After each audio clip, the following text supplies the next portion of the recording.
Milliy mavjudlikning kapaleti bo'lgan 4 tangdassiz kuch va universal ustunlik.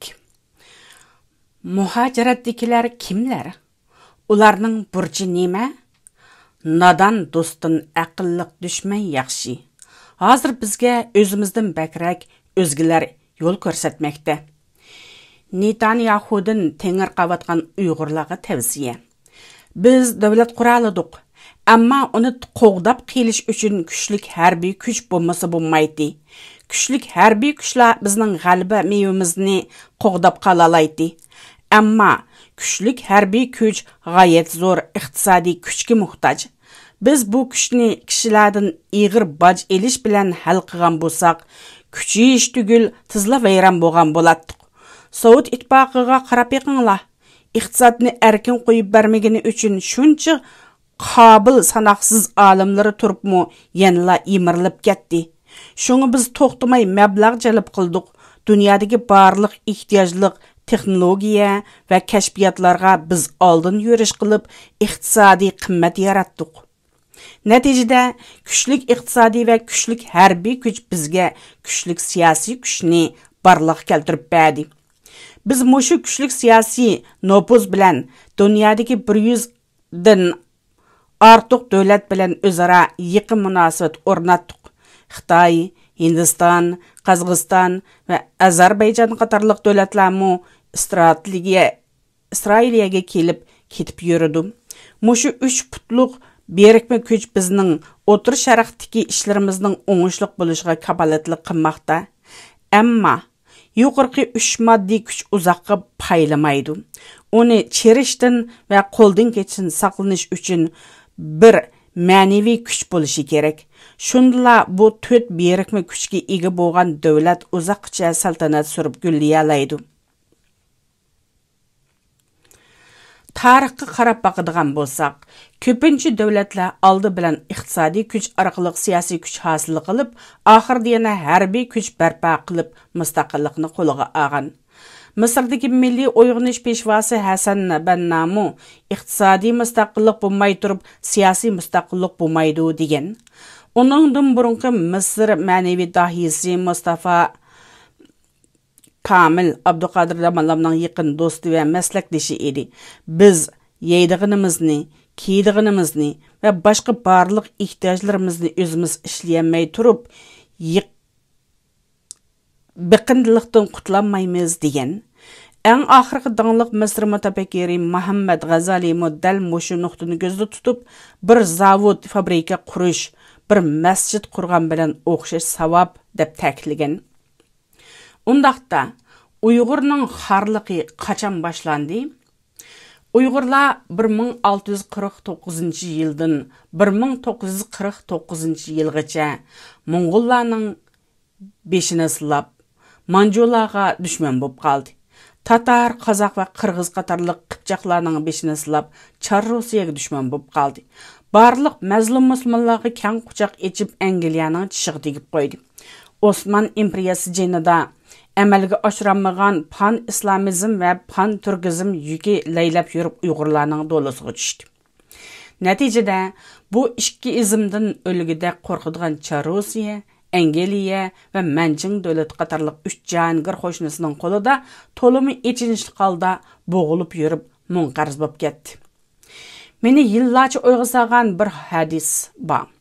Balkim buni bizning ulamolarimiz, olimlarimiz, siyosiyonlarimiz texi ko'magandu. Ko'sim texi ma'nisiga yetmagandu. Musulmonlarning qo'lidan tunji bo'lib chiqib ketadigan xalqqa hokimiyatdir.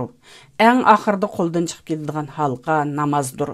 Demak, 1759-yil 5-iyul tunji qatim hokimiyatdan ayrilgandan 1949-yil oxir qatim hokimiyatdan ayrilganga qadar so'zilgan 200 yilda hadisdagi birinchi mazmun Uyg'urlarda o'z ifodasini topgan bo'lsa, 1949-yildan 1989-yilgacha qisman kishilarimiz mahrum qoldirilgan ibodat namoz 2017-yildan e'tiboran to'liq ma'ni qilinishi bilan oxirgi xalqqa o'z ifodasini topgan edi. Eng xatarlik bo'lgani Uyg'urlar diniy va milliy kimligidan majburiy kechsimi yanıla irqiy qirg'inchilikdan saqlanib qalanmaganligi. Maң bu hadisni Peygamberimiz xuddi Uyg'urlarga nasihat, vasiyat va ogohlantirish tariqasida taqdim qilgandek tuyuladi. Yuqorqi hadis maڭa ba'ayni 1759 yildan 2019 yilgacha bo'lgan Uyg'ur zo'r fojiasidan 1100 yillar oldin ala jiddiy ogohlantirayotgandek tuyg'u berdi. Demak, davlating bo'lsa, hamma narsang bo'ladi. Hozirgi davrda davlating bo'lishi uchun sen boshqa millatdan farqli alaydilikka ega bo'lishing kerak. Uyg'urlar hozirgacha diniy jihatda tungan bilan farqini, milliy jihatda o'zbek bilan bo'lgan farqini aniq bilmagachga, hali Xitoylar tarafidan buyuk Junxo millatining a'zosi qilinish xavfida qolsa, hali nanqibi turk islom dunyosining bir parchasi bo'lishdan neriga borolmayotidi. Aqibat tayoqni Uyg'urlar, alimini yanıla Xitoylar, turklar va arablar yeydigan holat o'zgarmadi. 1689 yili G'aldan Qontayjining hayvisi yuqori pallaga yetib, sharqda manjularni yutib olmoqchi bo'lganda, Qo'rchoq Afaq xo'ja xalqimizni din nomidan dizginlashni kuchaytirish uchun o'rildi falakning charxi, olamni oldi Qontaji. Xudoning taqdiri shundoq, atam qalmoq bilan noji degan qulluq shuarini taqdir qilib ishondirib, xalqimizning milliy ruhini va qarshilik ruhini o'ltirgan bo'lsa, 1789 yil Manching xonligi vatanimizni idora qilayotgan beglarni shtatlik vanglarga o'zgartib, diniy inovatini siyosiy mansab bilan yo'q qilganini oz deb, iqtisodiy vosita bilan siyosiy g'arazga yetgan. Keyinchi yanla xotirjam bo'lanmay qumul vanglarini Ilg'a, turpan vanglarini Qashqarga yo'tkab, ta'sir doirasidan ayirib tashlagan. Jaholatning obdan bir misoli o'xshashlar Misrda takrorlangan bo'lib, 1798 yili yozda Napoleon Bonaparte Misrga tajovuz qilib kirganda, Misr taraf janggohga Buxoriy degan kitobni birga elib chiqqan. Napoleon ularni taslimnomasini elib chiqqan o'xshaydi deb o'ylab, so'rab ko'rsa, tarjimoni uningga musulmonlar bu kitobga joyga afat kelmaydi, tajovuz qilgan dushman jazisin yeydi deb e'tiqod qilganligini yetkazadi.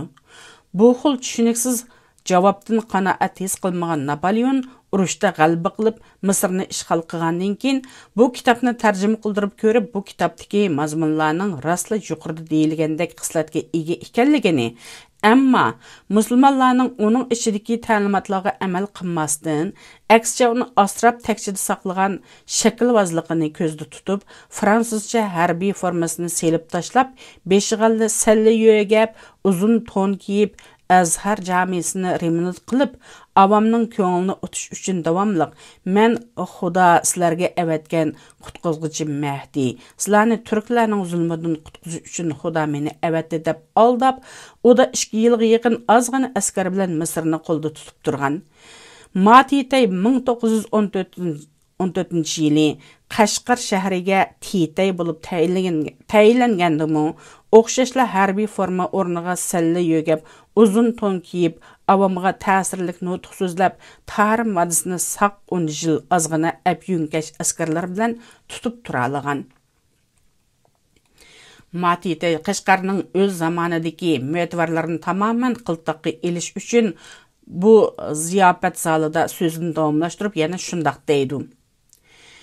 Men 3 xil ishni qilmoqchiman. Birinchi, masjid yasayman. Ikkinchi, ko'brik solaman. Uchinchi, cho'l bayavan benam yerlarga daraxt tikib, puhralarga oson bo'lish uchun tugman so'qalarni qurib chiqaman. Bu so'zlarni anglagan yuqori amallik alvan yasoq chapquchillarning gulqaqalari echilib, bizlar hammamiz o'zlarining bu ulug' dana harakatlariga butun kuchimiz bilan yordamda bo'lamiz deb va'da qilishdi. Asarda bayon qilinishicha, Matitayning ziyofatiga daxil bo'lgan Qashqarning kattalar ziyofatdan qaytquch o'zara Matitay nihoyatda yaxshi mansabdor ekan, Qashqar viloyatiga mushundaq amaldorning kelishi nihoyatda yaxshi ish bo'ldi deyishib ketadi. Әмма uzun ötmey Matitey ulağa körgülgünü göstüdü. Zozungtang davrida yerlik bekler bekar kılınıp Аққын Xitaylar çoğun hukuk tutuşqı başlagan, әмма önümü yaxşı bolmay qılıp 1900 yıldan keyin Yunnan qatarlıq jaylardan Tungal militarislerini təklif qılıp işiltip önüm qazanğan. Çünki Tungallar musulman boğaçqa jahalat pirleri nadan xalqımızның eňiga padişahı itaat qilish farz degan qulluq ruhini yana din namidan singdirgan. Xalqımızның Oda 2 asır toxtumay sığdırılgan xata və burmulanğan fikirlərinin təsirində 1912 yıldan 1924 yılgacha çoğun Ahun Mafushin tulum çaşqan Matiteynin 1924 yıldan 1933 yılgacha kiçik Ahun Mashawu oruq çaşqan Madoteynin hükümranlığına razı bulup ən altın tarixi fırsatını qo'ldan berib qo'ygan. Çünki bu çağda Stalin texi 1921 yılı qo'zg'algan basmachilar hareketini bastırıp bulanmagan edi. Angliya 1924 yılı qo'zg'algan zo'r qo'zg'aloqni bastırış bilan aldirash edi. Hech qaysi qo'l tiqishga ulgurolmaydi. Ama dal ana shu halqiliq 1924 yılı 14 avgust günü Saidiya sultanati gumran bolup, jahalat ve asarat asıda 300 yıl xorlanğan xalqni uyg'otib, yeni asırdaki ilg'ar millatlarga yetishvelish harakatini xilla utuqliq elib berayotgan yetuk ma'naviy dahi Sovet ve İngiliz konsullarining kuch kiritishi, Shabdul Damalidek ishchi qo'tir hasudxorlarning qo'llashi, Ömerbaydek açgöz baylarning qatil yollashi ve nadan bir talvinin icra qilishida qastlab yo'q qilingan.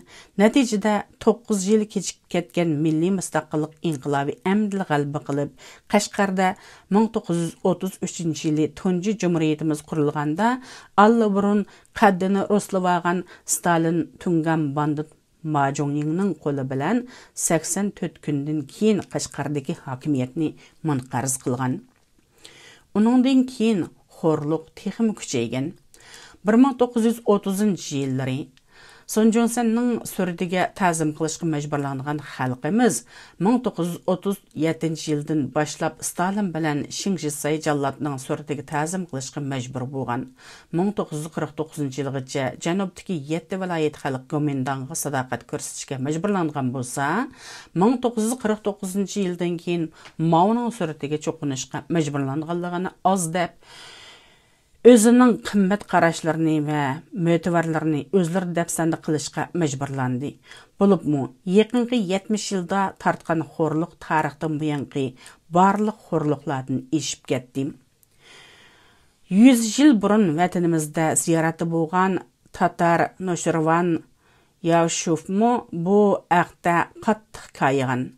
Ammo Uyg'ur xalqining iqtisodiy kuchi yaqinqi 3 asrdan beri ya nafsaniyatchi qarqo'saqlar burun talay buzuqchiliklarni qilib hozir Xitoyga yem bo'lib ketgan bir qism qaqshatquchilarga o'xshash ya ishg'olchi hokimiyatga sodiq qolchilar, har xil vanglar, Ömerbayga o'xshash milliy munofiqlar va yoki dushman bir qo'lliq samratgan sadoqatmanlar qo'rchoq amaldorlarning yiqillari va biyos jamoatlarining changilida bo'lib kelgachga ularning pulining xalqimizga qilch foydasi tegmagan. 1830 yillarda Yakandagi ochko'z boy Rustam amballiqni pulga setib olib, xalqimizni qon yig'iltib yurib, xajlagan pulini hassa qatlab olgan. 1900 yillari Qumul Vangi Shamaqsud Qumaldagi Uyg'ur xalqidan sho'rab topgan haram pullarni tartuq qilish orqali Manching ordusida yuqori shuhrat topgan. 1920-yillari Ömerbay Qashqar, Xotan va Aqsuning bajlarini Yangzingshinga biraqli to'lab, orqadan o'zi xalqdan haslab yig'ib tıxılıp ketken. Abdüqadir Damolla ma'arif üçün iyana sorasa 5 tillamı bərmegen. Tunji Cumhuriyet qurulğanda rəhbərlər çırayliq gep qılıb erişelmegen pullağa şingşisay 1937 yılı Ömer Bayni öldürüp musadir qılınğan hesapsız baylıqlar bilen Stalin'dan qarz alğan 5 milyon rubli altınını төлеген. 1949 yıldan keyinki iflaslarını demeyle qoyaylı.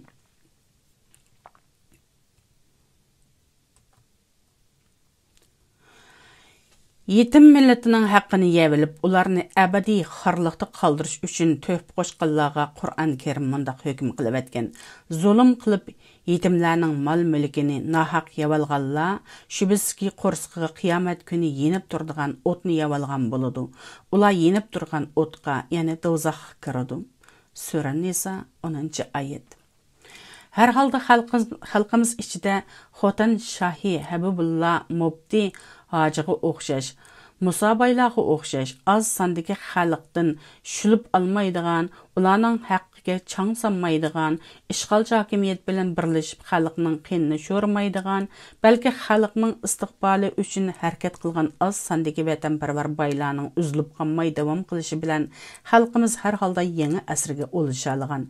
Amma keyinki baylar milletning g'amidan ko'proq shaxsiy g'amiga Bekirek əhliyet bəygenini az deb, bara-bara özünü xalqdan ayırıb qaraydigan xayiş əvcəb ketkeçke, aqıbət pulunu tepişini bilgen bilen, qandaq xəcləşini bilmeydigan qarqısaq bayla pulları bilen qoşulub yevetildi.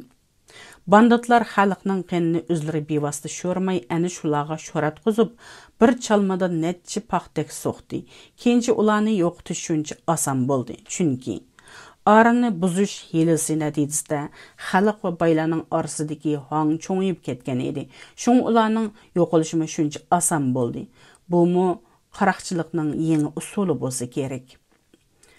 İslam dinida qiyomat kundagi hisobda eng burun ig'ir so'roqqa tortilgan 3 turli kishilar, olimlar, baylar va jangchilar bo'lib, bu 3 xil odam yuqorida Netanyahu kuchib tashviq qilgan 4 xil yemirilmas kuchga vakillik qildigan kishilardir. Diniy olimlar va ma'naviy dahiylar shu millatning ma'naviy kuchiga vakillik qilsa, ularning ichidagi dunyoviy fanlarda xalqaro munosabatda pishgan olimlar shu millatning siyosiy kuchiga vakillik qiladi. Baylar shu millatning iqtisodiy kuchiga vakillik qilsa, jangchilar shu millatning harbiy kuchiga vakillik qiladi. Әмді қарап бақайлы, ұйғырларның yuqorғы 4 xil kuchiga vakillik qilishlar hozir zodi qayerda, nemish qilyotidi? Diniy zotlari halokat oldidagi umidsiz xalqni o'ziga xos usulda yetaklamasdan, aksicha arablar o'zining realligiga asosida tuzib chiqqan yo'l xaritasini uyg'urchaga tarjima qilibla xalqimizga sunishdan boshqaga yaramayotidi. Natijada Saudiyni do'rg'anlar bilan Misrni do'rg'anlar, arabcha an'anaviy yo'lni do'rg'anlar bilan yangilikchilar orasida bir maydon kofirga chiqarish eg'iz urushi portlab, azoblari yetib ochgan xalqimizning texim qaymoq turib yuribdi. Dini zat deb atılatilib elib, nə özüge, nə xalqiga faydası yetmegenlərə qarata Qur'an Kerim şundaq baha bergen və hüküm qılğan. Şək şübhəsiz ki, cin və insanlardan nurgullarını dozaqqa yıqılıq buluş üçün yaratdıq. Ular dilləri bolğanı bilənmi, o arqılıq haqni düşənməydi. Ular közləri boğan bilənmi, o arqılıq Allah'ın qudretinin ayetlərini, dəlillərini köməydi. Ular qulaqları boğunu bilenmi, o arqılıq Allah'ın ayetlerden ibrat elib tınşımaydı. Ular goya ayvanğı oxşaydı. Ayvandımı bəttər gumrahdır. Әні şular qapıllardır. Sura Araf 179. ayet. Baylağı kəsək, ən ihtiyaclıq zamanlarda yanıla xalqdan özünü qaçırıb yürüvatqını az deb, texiçə esl maşinası bilan aşxanaga kündə kelib tayyor tamaq yeb qaytishdan boshqa ishga yaramayotidi. Har holda Osmondagi millat uchun yang turib dag'dug'i chiqarmay ish boshlaganlardan sirt. Mundaq mal'ullardan Xotandagi qo'y kala yaxshi emasmi? Немеле деген bilan бодап баққан қойны башқа күн түшкенде я сойып егілі болуды, я сетіп қәжілігілі болуды. Әмма мұндақ зымынғы жүк халқы апат ешекләні я егілі, я сатқылы болмайды. Бәлкім бұланың өлігімі мәңгі чәт әлді қиліп тұзып түгейді. Чүнки халқымыз кейінше кімнің хақиқи millet үшін қызмет қылғынны ұнтып қамайды. Баш көтірген хаман оланың жасатларыны вәтініге апырып дәпні қылады. Халқылық пәйтті халықның мавжудлығы үшін pul sarf qilmagan bexil kishilarga Alloh taolo tövendikidek hukm chiqargan. Altın kumush yig'ib, uni Allohning yo'lida sarf qilmaganlarga do'zaxda bo'ladigan qattiq azob bilan bishorat bergan. O kunda, yana qiyomat kunda, o altın kumushlar jahannamning o'tida qizitilib, uning bilan ularning peshonalari, yonlari, dömbillari dağılındı. Ularga bu sizlarning o'zinglar uchun chiqqan altın kumushinglar, sizlar bu dunyolarning Allohning haqqini ado qilmadinglar. Chiqqan altın kumushinglarning vabalini tetinglar deyiladi. Sura Tavba 34-35 oyat. Mustamlikadan qutulish yo'lida pul chiqargan kishilar bilan ozod bo'lgandan keyin andin pul chiqarganlarning farqi haqida ochiq bir oyat bor. Nemişqi sizlar Allohning yo'lida pul mol sarf qilmaysizlar. Osmonlarning va zaminning mirosi Allohga xosdir.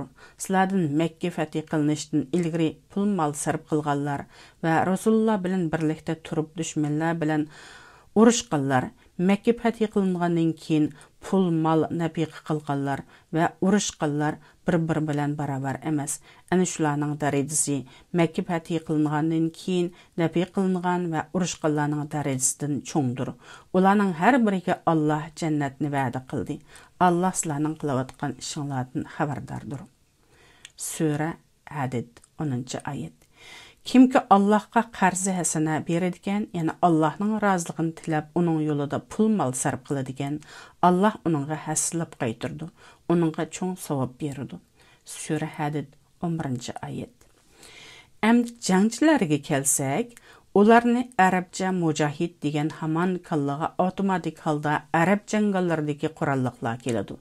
Ammo bizdek mamatliq paytda turayotgan bir millat uchun yoki ayol demasdan beshiga kelgan har bir Uyg'ur, yeshiga yetgan har bir Uyg'ur farzandi bir erkinlik jangchisi bo'lib hisoblandi. Mundaqcha qilib aytganda, muhojiratdagi barliq kindiq qini vatanga to'kilgan yoki chet elda to'kilgan bo'lsa-mu, ona vataniga bo'lgan muhabbati yo'qolmagan barliq shaxslar jangchilarning o'zidir. Meyli o qaysi millatdan bo'lgan bo'lsin, qaysi dinga e'tiqod qilsin, ular jangchidir. Yetakchisi yo'q padalarga aylanib qolganlarni zerak qassoblar bog'u boston manzirlik odam qassobxonalarda so'yib tugatay dedi. Ammo boshqa fidoilar va bo'lg'usi jangchilar nemish qilyotdi? Urush uchun oldin tayyorlik qilish zarurdir. Tayyorlik yolg'iz qurol bilan bo'lmaydi. Qo'lga qurol ilishdan burun talay salohiyatlarni hozirlash kerak. Bizda har ishni dal vaqtida qilish ruhi yo'q deyarlik.